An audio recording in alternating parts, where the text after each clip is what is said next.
Merci, bonjour à tous et écoutez, bienvenue à cette table ronde consacrée au futur du e-commerce. Je suis Marc Olivier, je suis délégué général de la FEVAD et donc on m'a demandé de vous présenter en introduction un petit peu l'état du e-commerce, ce que je vais essayer de faire dans les 10 minutes qui m'ont été imparties, non seulement pour essayer de voir l'état du e-commerce, mais aussi quelles sont les grandes tendances et puis surtout quelles sont les perspectives à venir. Alors il faudra juste que je récupère la petite machine qui permet de passer les slides, qui est là.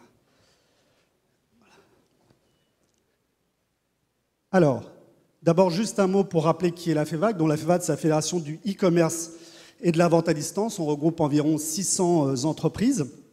C'est un syndicat professionnel, donc on représente les intérêts, on défend les intérêts, on essaie d'avoir un environnement qui permette le développement du secteur du e-commerce.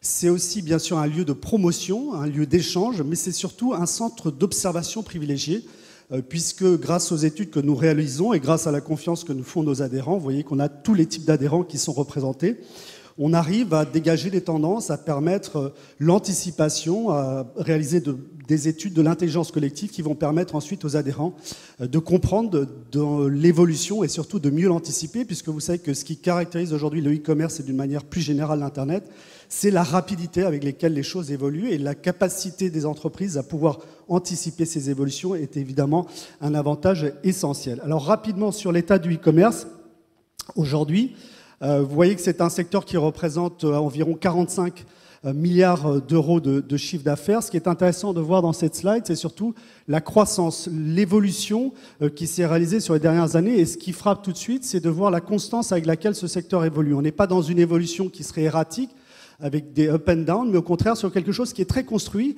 qui progresse petit à petit, avec, vous voyez, une progression de 19% sur l'an dernier. Alors, ça représente que 8% du commerce de détail. C'est pas beaucoup, mais en même temps, c'est un secteur qui est extrêmement jeune, mais c'est surtout plus de 500 millions de transactions, et c'est déjà 100 millions de transactions que plus que l'an dernier. Alors, au-delà de ces chiffres, ce qui est intéressant aussi, c'est de comprendre comment se construit justement cette évolution, comment se construit cette croissance, quels en sont les moteurs, pour justement essayer de comprendre l'évolution vers laquelle on va. Les moteurs de la fusée e-commerce, en fait, il y en a deux. C'est ce qui fait qu'on est sur une croissance équilibrée. Le premier, c'est les Français, puisque, vous voyez, les Français consomment de plus en plus sur Internet. Ils sont en tout cas de plus en plus nombreux, avec 32 millions de Français qui achètent sur Internet au cours du premier trimestre. Un chiffre qui continue d'évoluer alors que la progression de l'équipement en accès Internet commence à arriver un petit peu à maturité. Malgré ça, on continue à progresser avec, vous voyez, 60% des Français de plus de 16 ans qui achètent aujourd'hui sur Internet en progression. Et la conséquence de cette évolution, bien sûr, c'est des profils qui sont en pleine évolution également, ce qu'on a appelé la fin des élites, puisque vous savez que le e-commerce a longtemps été marqué sur une catégorie de consommateurs bien particuliers, des CSP+, urbains, moins de 35 ans. Et là, on voit effectivement une démocratisation depuis quelques années du e-commerce, puisque toutes les couches de population sont concernées. Alors la première évolution, ça a été la parité, puisqu'aujourd'hui, hommes-femmes sont à parité sur le e-commerce. La deuxième évolution marquante, c'est aujourd'hui le phénomène de l'arrivée des seniors. Vous voyez que les plus fortes progressions aujourd'hui sont sur les 65 ans et plus, une génération qu'on pensait finalement un peu perdue pour le e-commerce. Eh bien pas du tout, ces silver surfers sont de plus en plus nombreux à acheter sur Internet. Ils profitent des avantages, ils ont des réflexes et des habitudes de consommation légèrement différentes de celles des seniors, on pourra y revenir plus tard, mais c'est une évolution très importante. La seule fracture qui n'est toujours pas résorbée, c'est la fracture sociale, puisque vous voyez que la fracture générationnelle est en voie de résorption. En revanche, on voit que les CSP- restent quand même sous-représentés parmi les e-consommateurs, et c'est sans doute également dans cette catégorie de population que va se faire la croissance en ce qui concerne l'évolution des profils. Alors, ils sont plus nombreux, ils ont des profils plus variés, et puis ils consomment encore davantage, puisque là aussi, on étudie la fréquence d'achat et le montant dépensé. Et vous voyez qu'en moins de 5 ans, on a doublé le montant des achats par cyberacheteur pour passer environ de 8 à 16 achats et un montant dépensé annuel de 1 400 €. Alors, vous me direz, c'est beaucoup et c'est pas beaucoup. Si on compare à l'Angleterre, on voit qu'on est à peu près à la moitié du chemin. Et donc là aussi, la marge de croissance reste extrêmement importante. Une des raisons pour laquelle on est de plus en plus nombreux à consommer, c'est aussi parce que l'offre est de plus en plus importantes. Et c'est le deuxième moteur de la fusée, c'est bien sûr cette croissance de l'offre extrêmement rapide avec, vous voyez, un nombre de sites marchands qui se crée qui est tout à fait impressionnant. On devrait franchir la barre des 135 000 sites marchands actifs d'ici la fin de l'année. Et pour vous donner un ordre de grandeur, ça veut dire qu'il se crée environ un site marchand toutes les demi-heures en France, donc 2 sites par heure, ce qui effectivement donne une concurrence qui est de plus en plus importante, on va y revenir, mais également une diversification, une richesse de l'offre qui vient stimuler la demande. Alors, c'est un secteur qui est, vous le voyez, extrêmement atomisé, 135 000 sites, créés en pratiquement moins de 10 ans, et en même temps concentrés, puisqu'on voit qu'il y a 100 sites, un peu moins de 100 sites d'ailleurs, qui font plus de 100 millions. Et il y a environ 4% de ces 135 000 sites qui font plus de 1 million. Donc à la fois une richesse qui tient à la diversité, à la multitude de petits sites, mais également des gros sites qui sont un peu les poids lourds, les locomotives de ce secteur, et sur lesquels on a des changements, puisqu'on suit avec Médiamétrie l'évolution du top 15 qu'on publie tous les trimestres. Et vous voyez, on n'a pas le temps de le commenter, mais on y reviendra peut-être tout à l'heure avec Marion et les invités. Mais ce qui est tout à fait frappant, c'est de voir cette recomposition du paysage e-commerce à laquelle on assiste aujourd'hui, avec l'arrivée des retailers, une arrivée en force, une arrivée massive, puisque vous voyez que sur 12, 13, 14, 15, on a 4 retailers qui rentrent dans le classement, en plus bien sûr de Carrefour et de la Fnac. Et on voit que ce classement qui était, il y a encore pas très longtemps, dominé par les pure players, aujourd'hui, on voit arriver les retailers, ce qu'on peut appeler une recomposition du paysage, avec effectivement une maturité aussi, une maturité non pas du marché, mais une maturité des acteurs, avec ces grands acteurs qui arrivent effectivement sur le haut du classement, avec des logiques d'ailleurs un peu différentes de celles des pure players, et c'est peut-être aussi là un thème qui pourrait être abordé. Alors, tout ça, évidemment, je le disais, donne une évolution intéressante avec une concurrence qui est de plus en plus acharnée, de plus en plus âpre. Et vous voyez en vert la courbe du nombre de sites qui croît et en bleu la courbe de la croissance. Et vous voyez que le gâteau continue de grossir, mais les convives sont de plus en plus nombreux autour de la table, ce qui évidemment entraîne un point qui est essentiel, je crois, pour le futur du e-commerce, c'est la différenciation, puisqu'aujourd'hui, le besoin de différenciation est beaucoup plus important qu'il ne l'était hier, du fait de la concurrence accrue qui existe aujourd'hui sur les secteurs. Donc voilà un petit peu pour l'état. Je voudrais là revenir avec vous sur 4 grandes tendances que j'ai identifiées, que j'ai repris pour aujourd'hui, qui sont des tendances marquantes par rapport à l'évolution du secteur. La première, vous la connaissez, elle a été évoquée, elle est essentielle, elle est capitale, c'est celle du multicanal. C'est-à-dire aujourd'hui, effectivement, on voit que le e-commerce s'inscrit dans un processus d'achat qui est beaucoup plus complexe qu'auparavant. Avant, acheter, c'était prendre la décision d'acheter, aller en magasin, payer, repartir avec le produit. Aujourd'hui, il y a un avant, un pendant et après. Évidemment, dans toutes ces phases de l'achat, Internet joue un rôle essentiel. Ce qu'on voit effectivement, c'est le rôle capital d'Internet comme prescripteur d'achat, avec 91% des internautes qui disent avoir été sur Internet avant d'acheter, soit en magasin, soit à distance.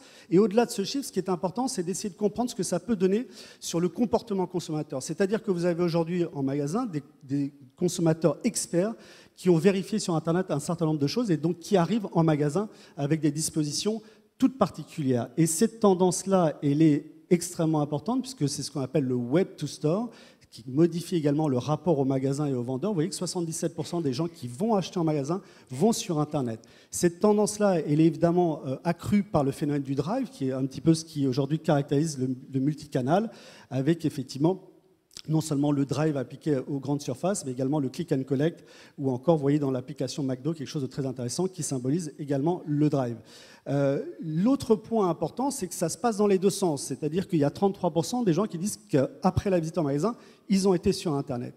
Et là, on en vient à une question qui fait beaucoup parler aujourd'hui, qui est celle du showrooming. Et finalement, est-ce qu'Internet ne sert pas, les magasins ne servent pas de showroom, mais les gens achètent sur Internet? Et donc, toute la question, c'est de savoir effectivement que quand 10 clients sortent du magasin, il y en a 3 qui vont acheter sur Internet. Et à votre avis, où est-ce qu'ils vont acheter? Est-ce qu'ils achètent sur le site de l'enseigne ou est-ce qu'ils achètent sur un autre site? Les deux? Les deux. Oui, mais majoritairement sur le site de l'enseigne. Ça veut dire que l'enseigne magasin qui voit partir les clients, il y a 60% des gens qui vont acheter sur le site de l'enseigne. Voilà. C'est-à-dire qu'elle prend un risque essentiel, capital, presque suicidaire, à ne pas avoir ce site Internet qui va permettre de récupérer la vente. On reviendra sans doute sur ces éléments, notamment avec Auchan. L'autre tendance, et elle est liée également, c'est le mobile. Le mobile avec une croissance très importante des achats sur Internet. On a interrogé les Français en début d'année, 20% disaient souhaiter acheter sur Internet avec leur mobile. L'Internet mobile, le m-commerce qui explose littéralement, comme on l'a vu sur le dernier trimestre, avec des croissances à 3 chiffres et non pas 2 chiffres.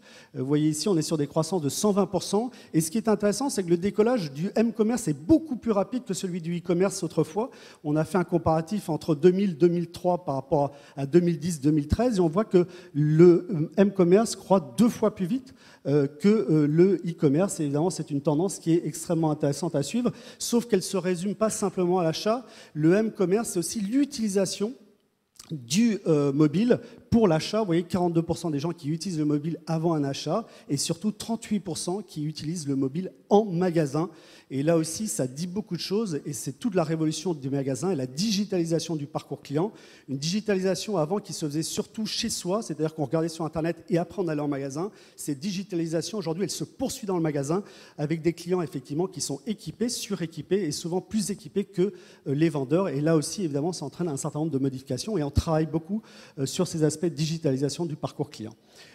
Troisième tendance, c'est les réseaux sociaux. Vous connaissez cette tendance, on en a beaucoup parlé.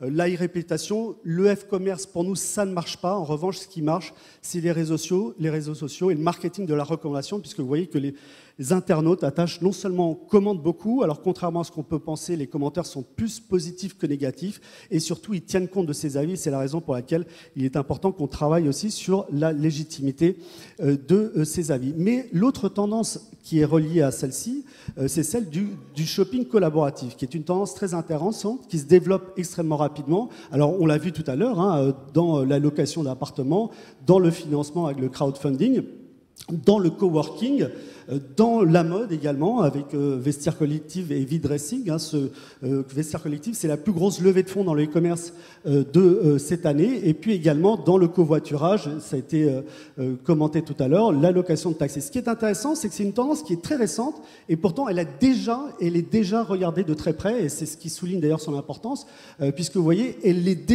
fait déjà l'objet de réglementation, à la fois sur le financement, la location, on l'a vu, et puis la location de taxi. Mais l'autre signe très intéressant aussi, c'est qu'elle intéresse déjà les grandes marques, puisqu'on voit effectivement que G7 a sorti WeCap, qui est une espèce de réponse. La SNCF vient d'acheter un site de covoiturage.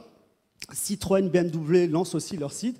Et puis, vous voyez, Galeries Lafayette et BHV qui lancent du V-Dressing. Ça dit quoi? Ça dit que les tendances, elles sont extrêmement rapides. Ça montre à la fois la capacité du e-commerce à se réinventer, ce qui est sans doute également sa force et son atout. Mais ça montre aussi, aujourd'hui, la capacité avec laquelle les enseignes traditionnelles réagissent. Souvenez-vous combien de temps ont mis les grandes surfaces pour venir au e-commerce? Beaucoup trop de temps, à mon avis. Aujourd'hui, elles rattrapent leur retard, mais vous voyez qu'elles ont tiré les leçons du passé et aujourd'hui, les enseignes réagissent beaucoup plus vite aux tendances. Et les enseignes, du coup, savent qu'elles prennent un risque à ne pas les observer. Alors, dernière tendance, c'est celle des marques. Les marques pour qui, effectivement, le e-commerce a été longtemps du déstockage ou un circuit de distribution, pour celles qui avaient déjà une distribution, mais le e-commerce qui devient aussi un canal de communication avec les besoins pour les marques de sortir de l'écran, de venir au contact direct de clients, de créer une expérience client. Et c'est tous les sites premium que vous voyez, des sites premium de marques qui visent justement à créer cette émotion, cette proximité avec les clients, qui vont ensuite permettre de communiquer. Et donc on voit que l'enjeu, c'est pas tant la distribution, c'est le modèle économique, c'est plutôt cette relation client, cette expérience privilégiée qui va faire que le client non seulement sera satisfait, mais deviendra l'ambassadeur de la marque. Alors le temps passe, donc on va passer aux perspectives, ce qui va permettre d'ouvrir le débat. Alors juste sur le semestre, vous voyez que la croissance se poursuit malgré la crise, avec une croissance de 16%, légèrement inférieure aux prévisions, mais qui montre quand même le dynamisme du secteur dans un contexte économique particulièrement difficile. Et nous, on pense que cette croissance, justement, et on a vu que le e-commerce disposait d'un certain nombre d'atouts qui vont permettre aux e-commerçants de continuer sur la croissance. Juste un mot sur l'Europe. Vous voyez que la France, aujourd'hui, c'est le 3e marché européen avec 45 milliards. On n'est pas loin de l'Allemagne, ce qui est quand même une très belle performance compte tenu du contexte de ces deux pays, mais c'est 2 fois moins que le Royaume-Uni, et ce qui montre effectivement la marge de croissance qui existe. À noter également que les 3 pays, d'abord que l'Europe est le premier marché e-commerce au monde, et que les 3 premiers pays représentent 70% du chiffre d'affaires. Donc nous, on pense qu'effectivement, à la fois en termes de la demande va se poursuivre. L'offre également, le nombre de sites de 135 000 est bien inférieur à celui du Royaume-Uni.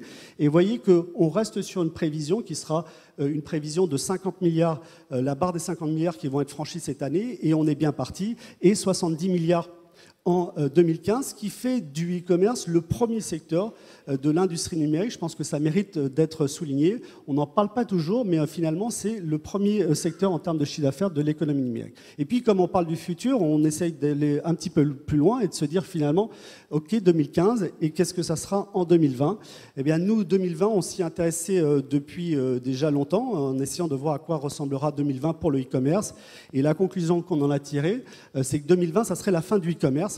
La fin du e-commerce, pourquoi ? Parce qu'effectivement, on pense qu'en 2020, on ne parlera plus du e-commerce. C'est-à-dire cet antagonisme, cette opposition entre e-commerce et commerce n'existera plus. Et finalement, le e-commerce se sera diffusé à l'ensemble du commerce et on passera à une nouvelle ère qui est l'ère du commerce connecté, du hub commerce en quelque sorte, où finalement les marques, les distributeurs seront connectés en permanence avec les consommateurs et les consommateurs connectés entre eux. C'est ça un petit peu le hub commerce. Voilà pour la présentation. Je vais rester là, puis je vais tout de suite passer la parole à Marion et ses invités. Merci Marc. Merci Marc-Olivier pour ces insights sur l'observation que vous faites justement des usages à la FEVAD. C'est tout à fait raccord avec les visions qui vont être exposées ce matin au travers de ce panel avec 3 invités qui vont justement pouvoir un peu creuser sur le futur du commerce qui est le thème aujourd'hui. J'entendais justement ce que tu observais, Marc, de ton côté, sur ce que va être demain le commerce et donc la fin du e-commerce. Je vois que Benoît Gourdon, vous êtes donc directeur du développement Europe et Asie chez Adobe Neolan. Vous êtes d'accord avec ça, visiblement? Oui, alors il y a sur une des grosses tendances que tu as mentionnées, qui est l'aspect mobile. C'est un petit peu une blague aujourd'hui de dire ça y est, c'est l'année du mobile, parce que ça fait à peu près 10 ans qu'on le fait, sauf que, et je le mentionnerai plus comme une grande direction, parce qu'on est tellement dedans, les sites sont développés, et c'est pas mon voisin et ami de Microsoft qui me contredira, tout est complètement fait aujourd'hui, nativement au départ, pour le mobile et la mobilité. Donc je crois que c'est un peu comme quand tu mentionnes que l'e-commerce, on parlera plus du e-commerce, mais ça va devenir le commerce en général. La mobilité, c'est acté et aujourd'hui, il faut vraiment en tirer parti. Alors avec vous, Benoît Gourdon, on va évoquer justement ce futur, notamment suite au rapprochement, tout le monde le sait, de cette belle société française, propriété maintenant du groupe Adobe, partenaire, je dirais même plus, on va l'évoquer ensemble. Et pour ça, on va lancer une petite vidéo que vous avez justement produite, qui raconte un petit peu le côté un peu has-been de ce qu'était le e-commerce hier. On va regarder tout de suite.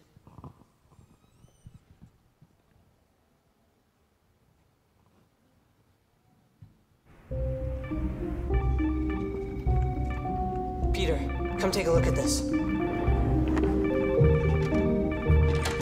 Mr. Daniels. Look at this. What's this? The numbers, they keep getting bigger and bigger. The clicks are off the charts. Yeah. Yoshi, it's Walter. We're back. Yes, sir! I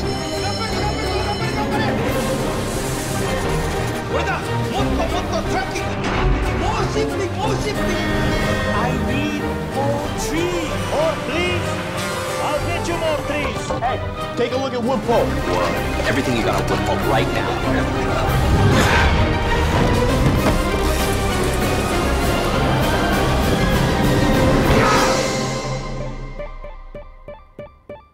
He really loves that thing.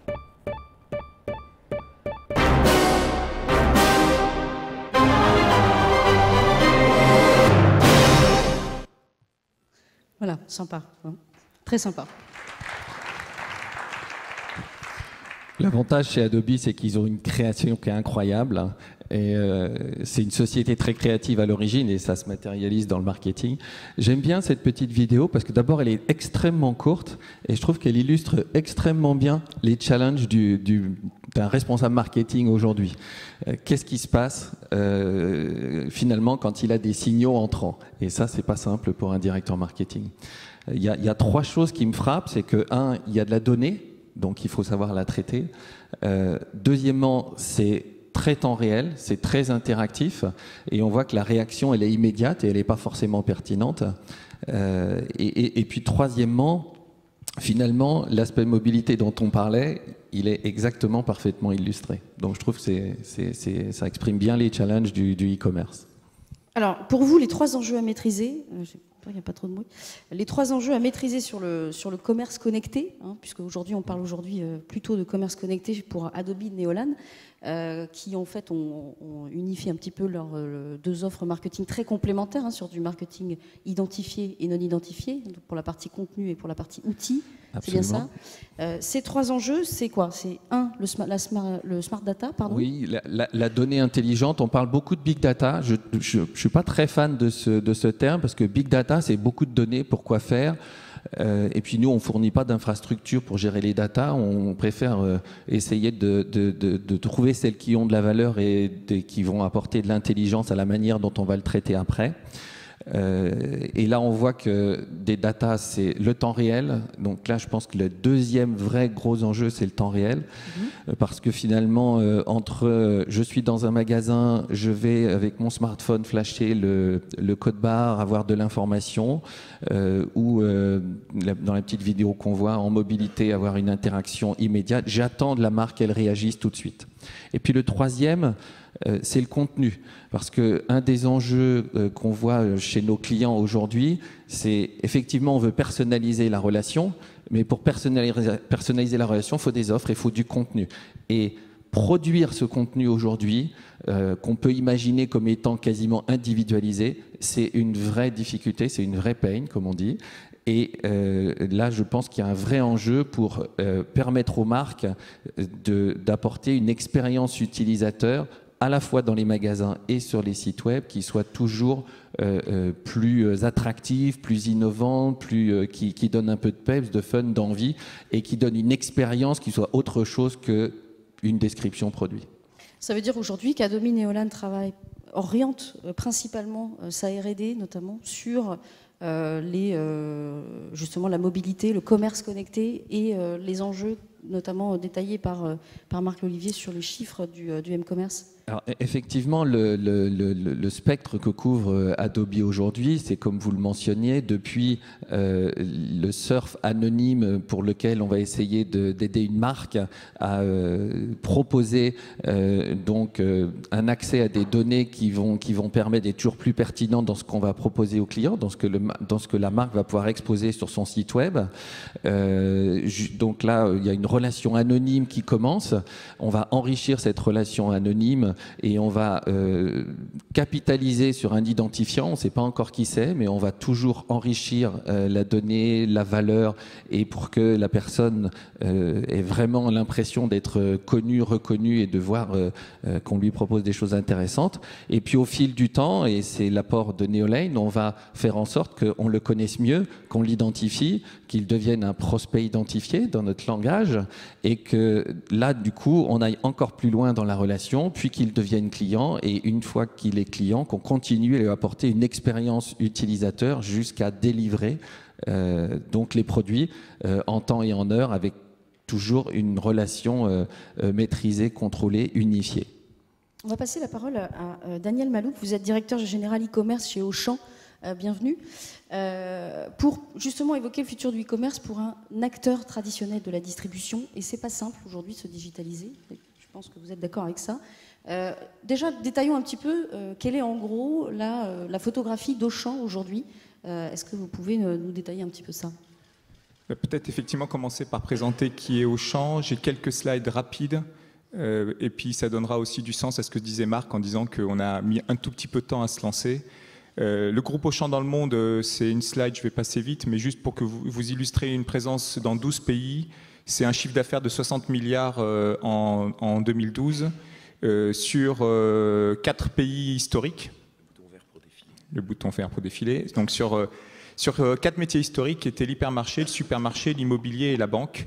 Et on est venu rajouter, il y a 2 ans et demi maintenant, un métier qui est le e-commerce. Et ça montre finalement toute l'importance qu'on a voulu donner à ce métier et essayer de rattraper notre retard. Mais avec une transformation digitale qui n'est pas simple, parce que justement, il n'est pas simple de faire bouger une entreprise qui a 50 ans et qui a déjà la taille que je vous présente. Alors, voilà, donc les 5 métiers dont je vous parlais, autonome et complémentaire, j'y reviendrai. Alors, on a tâtonné un peu en e-commerce, hein, le drive, on en parle beaucoup aujourd'hui, on a été, vous le savez, les inventaires du drive, donc c'est de l'innovation. On a commencé tout doucement et je pense que l'innovation, c'est aussi ça, c'est aussi le pas à pas, comprendre, faire de l'apprentissage, comprendre les usages clients, les comportements clients. Et le drive que vous avez aujourd'hui devant vous et que vous pratiquez, j'imagine, a démarré avec 800 références, on faisait que du lourd et on était sur un parking de magasin, c'était en 2000. J'ai bien connu ça, j'ai fait partie de ce lancement-là, j'ai eu la chance d'être dans le groupe depuis 20 ans et donc j'ai vécu cette histoire. En 2001, on a décidé de regarder ce qui se passerait si on voulait livrer à domicile de l'alimentaire et donc c'est Auchan Direct qui existe toujours, j'y reviendrai aussi. Et en 2006, on s'est dit qu'il fallait peut-être acheter un pure player pour comprendre le e-commerce. Et on a racheté Grosbill qui à l'époque était une société qui était intéressante en termes de fonctionnement avec des fondateurs qui étaient très agiles. On l'a gardé dans notre portefeuille de marque et aujourd'hui c'est à côté de notre marque principale qui est Auchan. Et puis en 2010, la volonté d'aller beaucoup plus vite, de mettre des moyens, d'acquérir des savoir-faire pour développer vraiment le métier du e-commerce et le connecter au magasin et faire du cross-canal. Ce qui frappe tout de suite, c'est que vous, chez Auchan, vous avez investi le territoire du digital en marque propre. C'est-à-dire que vous n'avez pas développé de site, on va dire, identifié, autonome. Vous êtes uniquement sur la marque Auchan. Mais c'est vraiment une excellente question. Et je peux vous dire qu'il y a 3 ans, quand on a lancé le e-commerce, il y avait 2 courants dans le groupe. Il y avait ceux qui pensaient qu'il fallait faire un peu comme Casino. Et donc en disant on est en retard, donc il faut racheter un pure player de grande taille. Bon, je ne vais pas les citer, mais vous les reconnaissez. À l'époque, ils étaient en vente déjà. Et donc moi j'ai fait partie du courant qui pensait qu'il fallait surtout pas faire ça, parce qu'en fait quand on rachète des boîtes comme ça, on rachète du savoir-faire avec des hommes, mais on ne sait pas ce qu'on rachète en termes de marque et on ne sait pas quelle connexion on va pouvoir faire. Et nous on a une chance inouïe, on a une magnifique marque. Et je pense que dans la transformation digitale, et vraiment c'est quelque chose que je retiens, c'est que la marque est encore plus importante que quand on n'avait que des magasins. Parce qu'en fait la marque elle rentre dans la transaction du client maintenant, elle est dans son parcours d'achat. Alors qu'avant la marque c'était souvent des attributs, une reconnaissance un peu plus conceptuelle. Et donc on a vraiment décidé de garder la marque Auchan et pour nous c'est en fait une capacité à construire vraiment des fondations solides sur cette marque et capitaliser sur cette marque pour pouvoir construire notre avenir. La nuance, c'est Grosbill, puisque là, c'est un acteur que vous développez sous sa propre marque, hein, grosbill.com.fr peut-être. La stratégie, c'est quoi? C'est quand il y a une spécialisation, on va dire, là, vous préférez justement communiquer plutôt sur le nom historique? Et en fait, la stratégie, elle est effectivement assez simple. C'est de dire, on a une magnifique marque généraliste, donc on n'a pas besoin d'une deuxième. Elle nous amènerait rien en valeur ajoutée. Et donc, je n'ai pas montré les sites, mais si vous allez sur Auchan.fr, vous verrez, on est généraliste, on est alimentaire et non alimentaire, ce qui est rare, mais c'est la traduction du tout sous le même toit historique sur le web. Et donc, on n'a pas besoin d'une deuxième marque généraliste. Et donc, si demain, on devait acquérir des sites, et on en regarde, ça serait uniquement si on avait affaire à des sites spécialistes qui viennent rajouter de la valeur ajoutée, soit en termes de taille de clientèle, soit en termes de marque, parce qu'il y a des marques qui ne veulent pas venir chez nous. C'est dommage, mais c'est comme ça, parce qu'on est au champ généraliste, mais qui acceptent d'aller chez des sites spécialistes. Et donc, ça serait aussi de la valeur pour nous. On parlait justement dans le futur du e-commerce de M-commerce, évidemment. Qu'est-ce que vous développez, vous, chez Auchan, notamment sur la partie alimentaire, puisque c'est l'essentiel, on va dire, de votre catalogue, entre guillemets? Mais en fait, nous, aujourd'hui, tous ces débats autour des canaux, moi, me gênent particulièrement parce que je trouve que du coup, on scinde le client dans son parcours d'achat. Donc nous, on essaie toujours de regarder le client dans son parcours d'achat. Et en fait, je le dis mal, c'est pas son parcours d'achat, c'est ses parcours d'achat. Parce qu'en fait, si vous prenez l'alimentaire, Marc, il disait 91% de personnes qui regardent sur un site avant d'acheter. Je mets au défi quiconque ici de passer 45 minutes pour choisir sa boîte de maïs et puis hop, se dire je prends ma voiture pour aller l'acheter en magasin. Et donc en fait, on parle beaucoup de non-alimentaire et souvent de produits d'équipement pour citer des chiffres, mais la réalité du client, c'est que marché par marché, il a des usages et des parcours clients différents. Et comme nous, on est un site généraliste, eh bien, on doit s'adapter à chacun des marchés. Et donc le mobile, on s'est rendu compte que l'application mobile fonctionnait quand il y avait un usage fréquent. Quand vous achetez un abri de jardin, une fois tous les 5 ans, eh ben, votre appli, elle meurt. Alors que quand vous achetez toutes les 2 ou 3 semaines vos courses alimentaires drive ou livraison à domicile, c'est un véritable service qu'on rend aux clients. Donc on a développé les applications que pour des usages fréquents. Et chaque fois qu'on l'a fait pour des usages non fréquents, ça n'a pas fonctionné. Et dans notre stratégie client, on a bien évidemment en tête d'avoir un site mobile qui soit avec un panier persistant. On est en train de le construire, donc c'est aussi le rattrapage de notre retard. Mais c'est bien ça qu'on veut faire pour accompagner le client dans chacun de ses parcours d'achat. Aujourd'hui, vous êtes, comme je l'ai dit au début, un acteur traditionnel avec un réseau de distribution classique. Comment vous digitalisez vos points de vente, justement ? Alors ça, c'est tous les atouts du web. C'est vraiment génial de voir le virage qui est en train de prendre Auchan par rapport à ça. Comme on est des magasins grands, mais 10 000 m², on ne peut pas tout mettre non plus dedans, on s'est vite rendu compte qu'avec le web, on poussait les murs.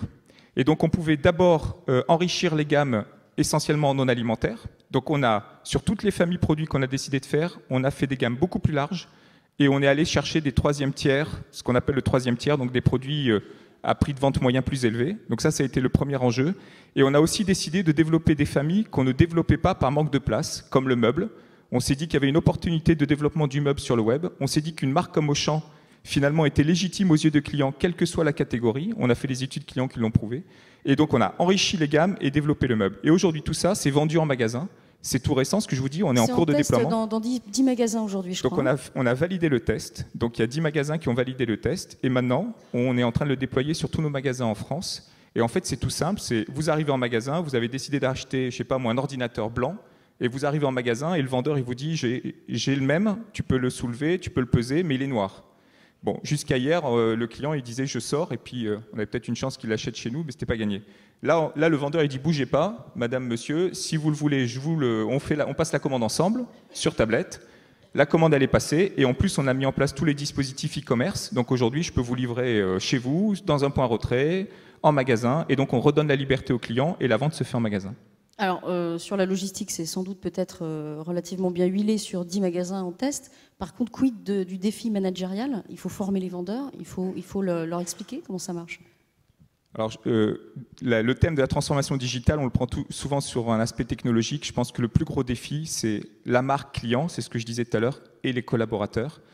Et là, c'est vraiment toute l'énergie qu'on déploie, elle est surtout là, parce qu'à un moment donné, la tablette, elle marche, et le lien avec le site, il marche. Mais en fait, le vendeur, lui, il faut qu'il comprenne que ce n'est pas un concurrent, le site, et qu'il n'a pas perdu la vente. Donc, il faut trouver les incentives pour ça. Il faut le former. Tous les vendeurs ne sont pas à l'aise encore avec ça, il ne faut pas croire. Donc, il faut les former.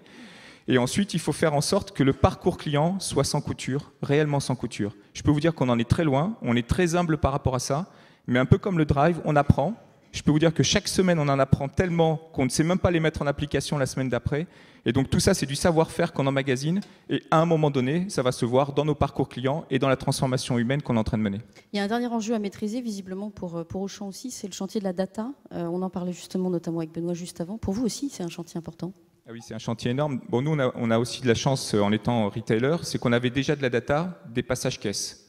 Et ça nous donne quand même une bonne idée de qui étaient nos clients. Et là, ce qu'on veut faire, c'est rajouter la data de ce qui se passe sur le web en termes de navigation. Parce que ma conviction profonde, c'est que d'une façon ou d'une autre, on va aller vers de la personnalisation de la relation. Et je trouve que le mobile, justement, quand on réfléchit au parcours client, le mobile, c'est le trait d'union entre le web et le magasin. C'est ce qui fait qu'en fait, le client, il quitte chez lui et il a toujours quelque chose de persistant jusqu'en magasin. Et donc, il y a vraiment cette capacité à travailler la data, parce que même en magasin, grâce au smartphone, on va pouvoir personnaliser la relation. Le parcours client, c'est de la data, hein, évidemment. Effectivement, et je ne peux que souscrire, puisqu'en plus, tu es client de Neolane, et que notre credo, c'était vraiment, et c'est ce qu'on a, je pense, apporté dans la corbeille Adobe, c'est de quelque part réconcilier le online et le offline, et que ça devienne une continuité, qu'on ne se pose pas la question. Hier, dans une conférence, l'idée c'était de dire on parlera du commerce et pas du e-commerce. C'est sûr que ça, c'est vraiment la grosse tendance. On parlait data, on continue sur la data, ce buzzword aujourd'hui, avec Jean-François Gomez. Bonjour. Bonjour. Vous travaillez chez Microsoft, vous êtes Senior Innovation and Business Development Manager. Oui, alors les Américains disent évangéliste, c'est peut-être plus simple. Hein. Effectivement, je travaille sur les perspectives du retail. Si tu me lances sur le sujet, aujourd'hui, en fait, on pense qu'on est arrivé au bout d'un modèle et les nouvelles technologies qui sont arrivées chez Windows, avec Windows 8, Windows Phone, sont là pour vous aider en fait à passer un pas important. Jusqu'à présent, et ça c'est un truc qui est juste incroyable, le digital n'a fait que revamper ce qui existait dans le physique. Le digital n'a pas permis de casser les murs aujourd'hui. Pour aller au rayon BD d'un centre commercial, il faut passer par la porte d'entrée. Dans le digital, ça n'a plus de sens. Moi, si cette marque, elle m'intéresse par la BD, pourquoi je ne pourrais pas rentrer directement par le rayon BD? Donc on voit bien qu'aujourd'hui, il y a tout un travail qui est à faire pour repenser le commerce en s'affranchissant des règles qui ont été développées ces 50 dernières années, et on va revenir dessus, et en repensant complètement le modèle. Et donc les nouvelles technologies qui sortent aujourd'hui permettent justement de se projeter vers cette nouvelle dimension. Alors c'est amusant, cette dimension, elle ressemble beaucoup à la petite boutique au coin de la rue qu'on connaissait autrefois, sauf que là, la dimension, elle est plus, je dirais, physique en mètres, mais elle est plutôt topologique. En fait, c'est par point d'intérêt, les marques auront leur importance dessus.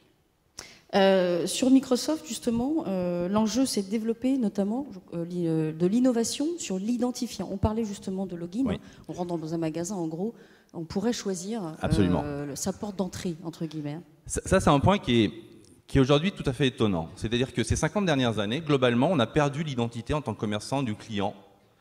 On lui dit plus bonjour quand il rentre. Et globalement, qu'est-ce qu'on fait? C'est on essaye de le reconnaître, on essaye de le segmenter, on essaye de le deviner. Parfois, on lui propose un engagement, mais c'est souvent un engagement subi. On vous donne une carte de fidélité, etc. On pense qu'aujourd'hui, avec l'explosion des écrans, avec le fait que les utilisateurs vont être auront de plus en plus un identifiant pour aller d'un device à l'autre, eh bien, il est temps de reconsidérer que demain, l'utilisateur sera soit parfaitement anonyme, soit parfaitement reconnu, et c'est lui qui le choisira. Et donc on va basculer d'une société où aujourd'hui globalement on est deviné, on a peut-être une trace de cookies, etc., qui permet aux commerçants de dire tiens reviens, mais on est souvent bloqué parce qu'on n'a pas le login password, à un monde où demain je dis voilà, cette marque elle me plaît, Auchan me plaît, je veux que dès que j'ai une interaction avec Auchan, je sois reconnu automatiquement. Au point même de donner envie à l'utilisateur de dire moi je rentre dans un magasin Auchan, je veux badger pour avoir des informations que j'ai choisi de recevoir. Mais ça c'est possible qu'à une condition, c'est que l'utilisateur reprenne la main sur ces données. Donc c'est l'opt-in vraiment Absolument. Plus. Hein, absolument. Donc c'est vraiment un autre mode de pensée. Alors certains vont parler de VRM, etc. Mais c'est globalement l'idée que demain, l'utilisateur, il ne pourra plus être, entre guillemets, subir les marques. On bascule d'une société du push, où on subissait une organisation, une hiérarchie, etc., vers la société du pull. Vous pouvez lire tous des articles nombreux dessus avec le thème « Engagez-vous », etc. Si le collaborateur, comme le client, veut s'engager dans la marque, il faut lui en donner les moyens. Les moyens, c'est lui dire à la marque « Marque, je veux que tu me reconnaisses, mais je veux traiter les données qui me concernent. » Et typiquement dans l'alimentaire, aujourd'hui, quand on a une carte de fidélité, eh bien la marque sait énormément de choses sur vous, sur vos habitudes alimentaires, etc. Sauf que globalement, on ne peut pas l'utiliser. Parce que si on montrait à tous les utilisateurs ce qu'on sait d'eux, ça posera un problème. Et bien ça, c'est bien dommage. Parce que moi, si j'ai choisi de m'engager dans une marque, si cette marque, suite au passage en caisse, me renvoie les données et me dit « Jean-François, voilà les données, stocke-les chez toi. Si tu veux enrichir avec des informations que moi, je ne peux pas stocker pour des raisons légales, etc.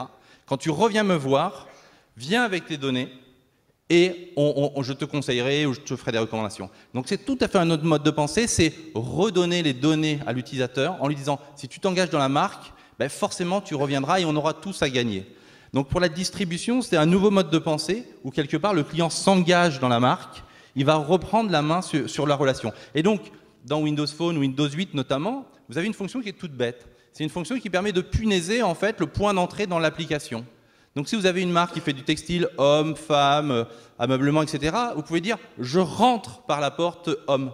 Et sur cette porte homme, elle me plaît tellement que je suis prêt à recevoir en permanence de l'information. Donc vous savez, les petites vignettes animées.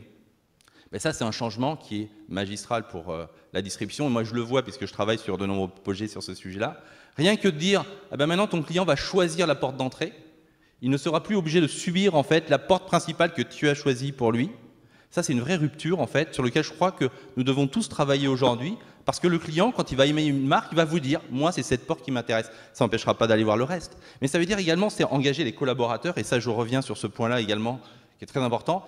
La personne la plus importante aujourd'hui dans un projet omnicanal, cross-canal, comme vous voulez, c'est le collaborateur magasin. Et c'est vraiment cette personne qui doit être au centre de cette réflexion pour veiller à ce que quand il va être en face du client, il y a un vrai sens en fait. Justement, quelle est la part d'investissement chez Auchan que vous consacrez justement à cette évangélisation en interne auprès de vos collaborateurs?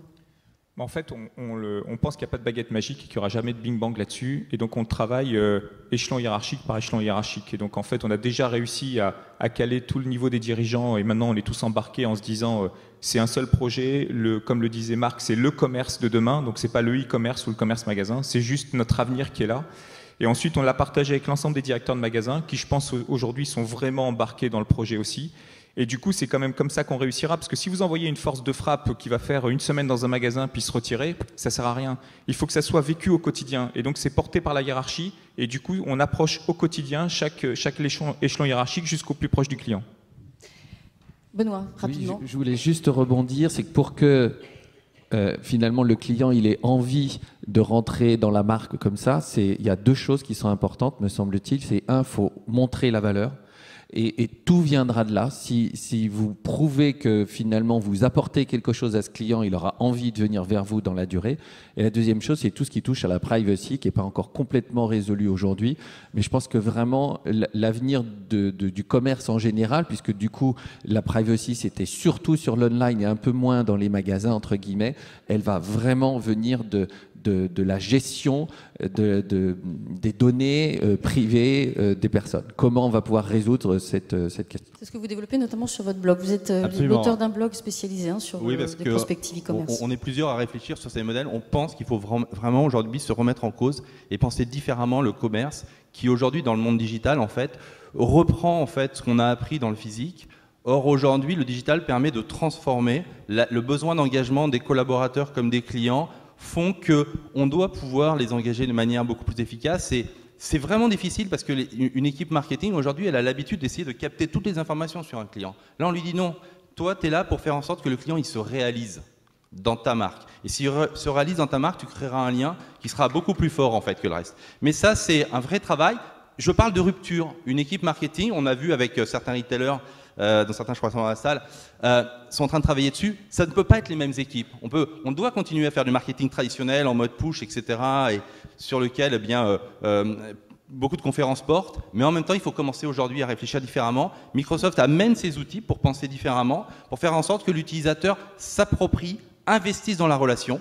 On donne aussi les outils en fait aux marques pour qu'elles commencent à mettre en œuvre ces nouveaux types de marketing où le point fondamental, c'est respecter le client, redonner, ne pas hésiter à redonner les données au client. Un client, il a un Microsoft ID ou un Google ID pour parler des concurrents, mais il a également une zone de stockage privée qu'il peut utiliser dans votre relation, la relation avec la marque, comme il le fait pour les jeux vidéo. Il faut que les marques redonnent les données aux clients pour en tirer de la valeur. Donc c'est tout un nouveau pattern, des nouveaux modèles qui sont à développer sur lesquels on échange. Je vous invite à aller plus loin si ça vous intéresse sur le site de Jean-François Gomez. 3 mots pour terminer très rapidement, Marc et tous, sur 3 mots qui résument pour vous le futur du e-commerce. Je pense que le futur du e-commerce, c'est la digitalisation du parcours client.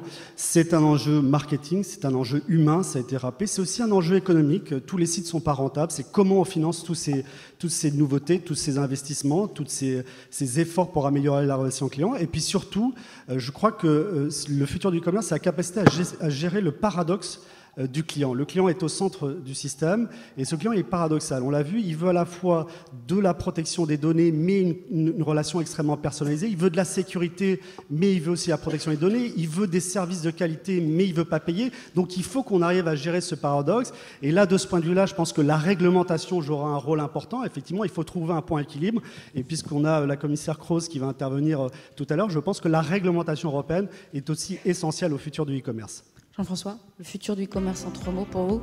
Le futur du commerce aujourd'hui, c'est repenser quand même les modèles, parce que le commerce, la relation client-marque va profondément être bouleversée en fait avec le digital.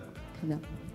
On revient à la boutique au coin de la rue. Rapidement un mot pour les deux. Moi, pour qu'un client s'engage, vraiment, il faut prouver la valeur qu'on a pour lui. Et c'est ce que ça sera vrai dans le contenu, ça sera vrai dans les magasins. Et si on respecte contenu, privacy, avec des outils qui permettent justement de lui donner confiance, je pense que vraiment c'est ça le futur de l'e-commerce. Daniel, les 3 mots et c'est tout. Oui. N'oublions pas quand même que du commerce, c'est vendre des produits. Donc pour moi, dans le futur de commerce, il y a avant tout le bon produit au bon prix. Et ça sera toujours vrai. Ensuite, il y a la personnalisation de la relation. Et puis, il y a les parcours connectés qu'on doit savoir accompagner. Merci à tous. Merci à tous. Merci Mario Moreau. On peut les applaudir en effet.